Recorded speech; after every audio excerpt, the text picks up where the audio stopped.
disclosure. Yes. And to be honest, we shot enough for probably 3 episodes. Yeah, I kind of thought so. Yeah. And, you know, the information was really sensitive. It was David and I sitting in the chair, we were feeling your emotions and pain. It was, you know, so I think it was condensed into the 1 episode, you know, because of, you know, the nature of some of the trauma that you had been through and that you're reporting. So I just wanted to acknowledge that, and that,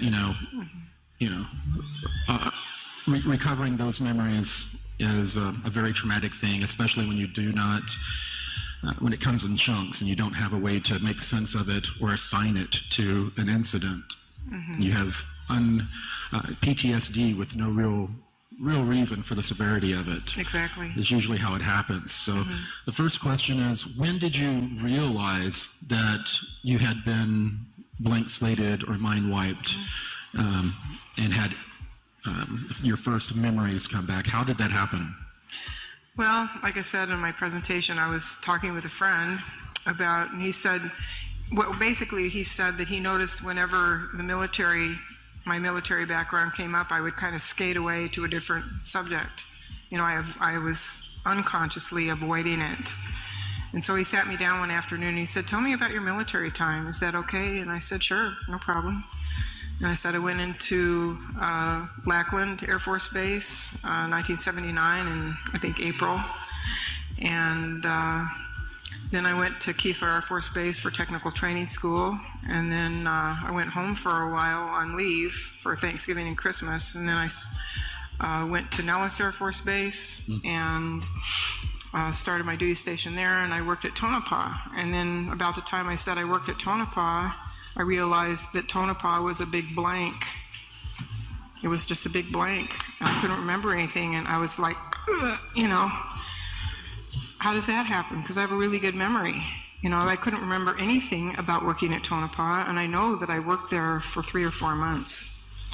And so it was, I just didn't know, but I did have a wave of nausea just sweep over me at the recognition that I couldn't remember what had happened during that time. It was really frightening to have this big black hole in my memory. Right. Yeah. So when the first memory started coming back, what was it like? Well, I didn't get the memory back until the hypnosis session with Bud Hopkins. And I know people look askance at hypnosis, and I'm sure that there are ways to implant suggestions. But I have to say, Bud tried to actually lead me away from what I was recounting. He said, well, was it with this thing over here? Was it this thing over here? And I would stay right on what I was experiencing and just kept reporting it. And it was just staggering, the things that came out. When you were reporting your memory, was it more like you were narrating a story, or did you have immediately emotional ties to those memories? I had emotional ties. It was very emotional. And I remember laying there feeling rigid at what was coming out of me. Just rigid, like, you know, what is this? What's coming out of me? And the emotional power of what I was feeling as I was recounting what had happened was unmistakable.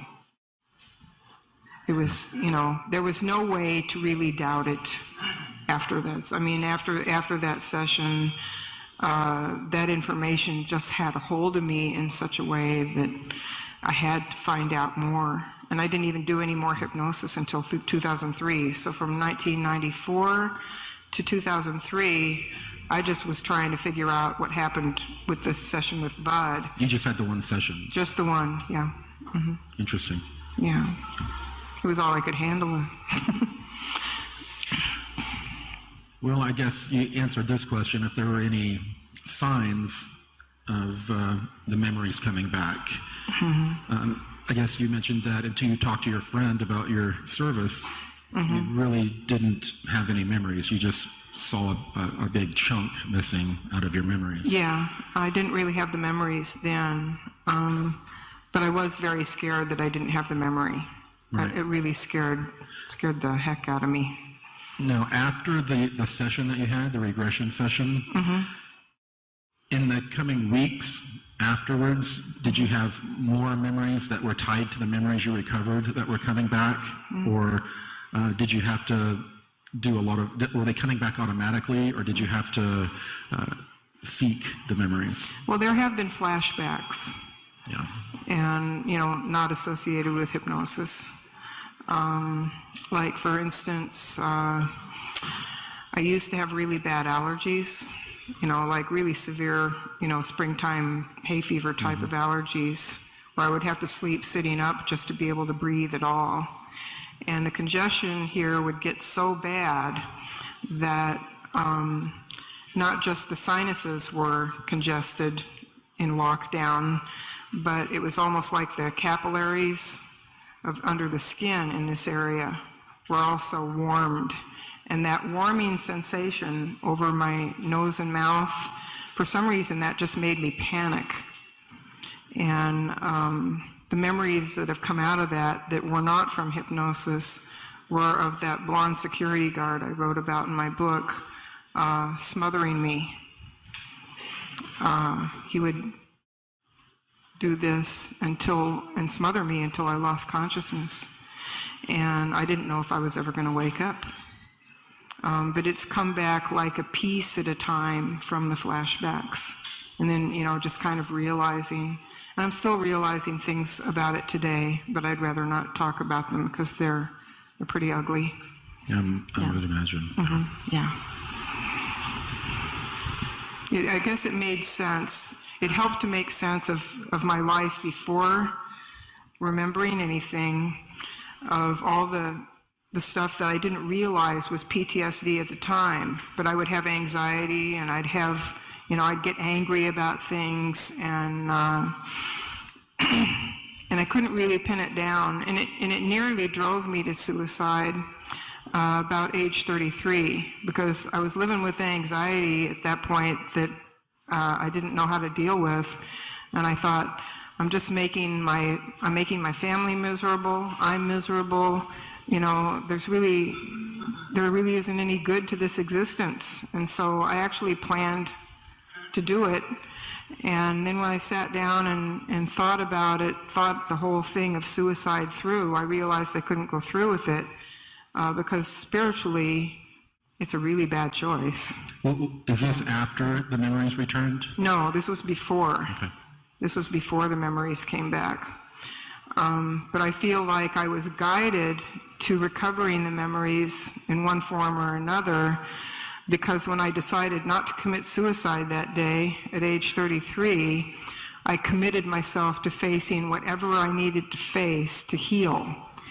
And when you make that kind of a commitment to yourself, the universe starts to line up the people, places, and situations to help you accomplish your goal, which at that point was to heal.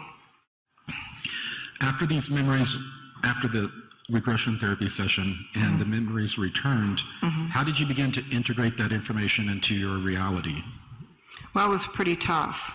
For a while, I just went through life, like I said, looking over my shoulder, because I thought, if somebody didn't want me to remember this, if they did some kind of memory wipe on me and they didn't want me to remember this, they may have been monitoring me to see if I would ever remember anything.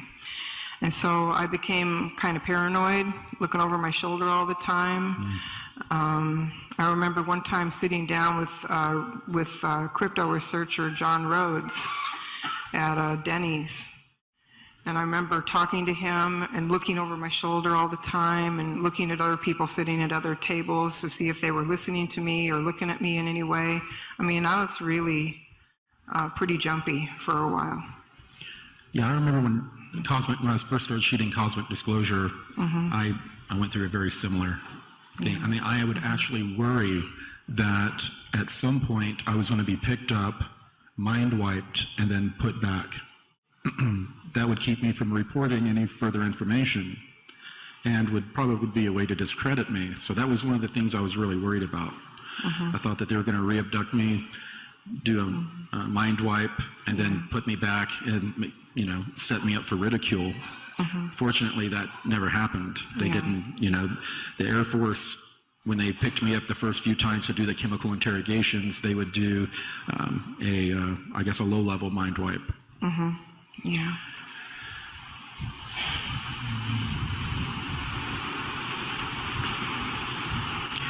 So did you share these memories with family and friends, or did you do what most people do? You just kind of buried it and dealt with it on your own? Yeah, mostly I buried it and dealt with it on my own. Some of it I just couldn't speak about to certain people, certain people that are really mainstream.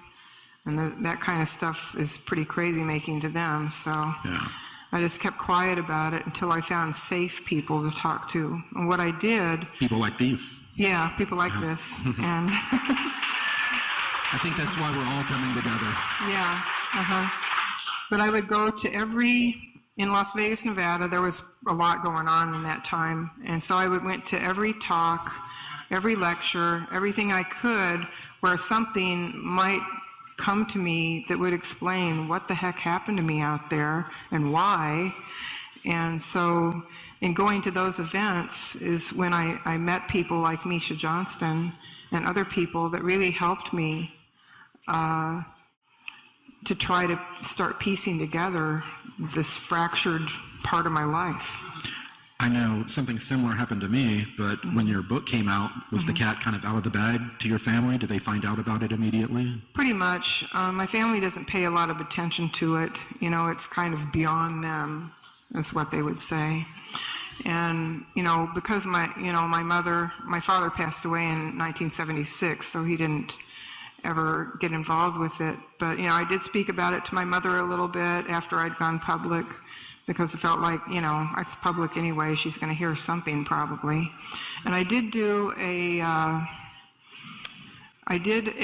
interview in shadow, supposedly anonymously, in the Dreamland documentary that came out in 1996. But they didn't hide my identity very well at all.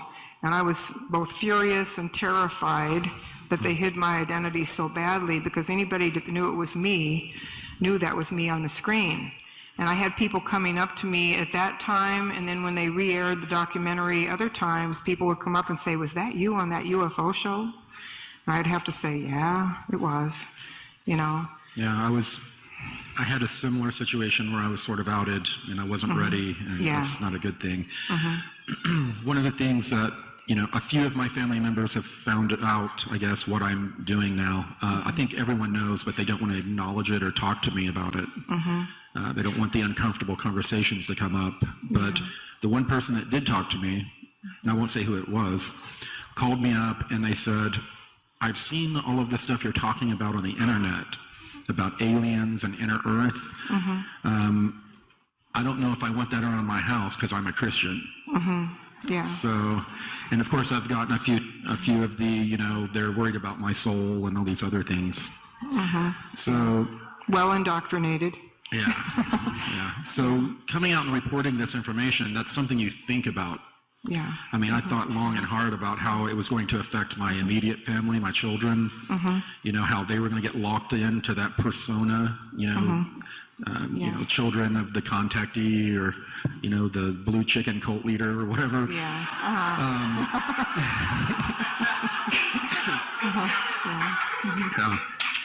So, I thought about it long and hard. Now, I definitely knew, my grandfather was a minister. I actually went to school to be a minister for a little while. I knew that it was going to be a major shock to my family.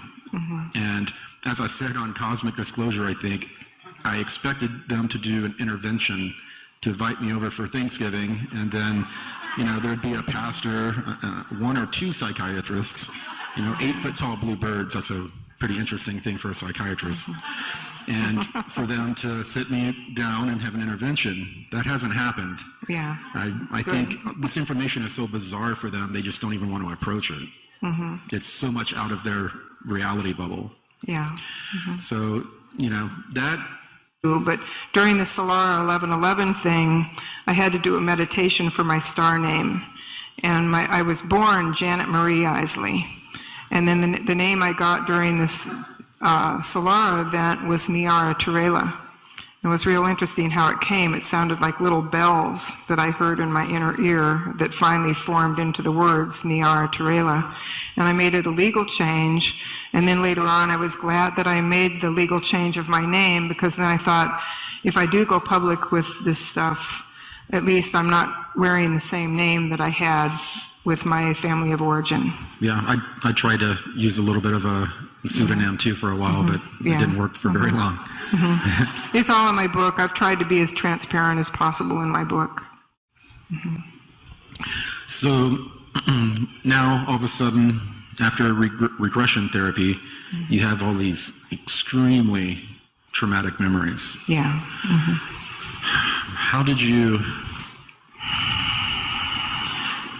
begin to process that pain and energy? Was it through writing your book, or did you have a much more personal way of beginning to deal with those traumas? Well, I guess the first thing I did was I just let myself feel it, because really I couldn't feel anything else. I had a hypnosis, 2 more long hypnosis sessions with someone in 2003, and after I got back home from those, I remember pretty much just sitting on my sofa for a month with my arms up around my knees, kind of rocking back and forth, thinking, oh my God, and I just would feel this panic just welling up in me, because the images in my head were me. This was happening to me, and it was just horrific. You know, like the things that happened on the moon, you know, not being allowed to sleep, which is part of a mind control technique, and being worked very hard during the day, and then being used at night for sex. You know, pretty nasty.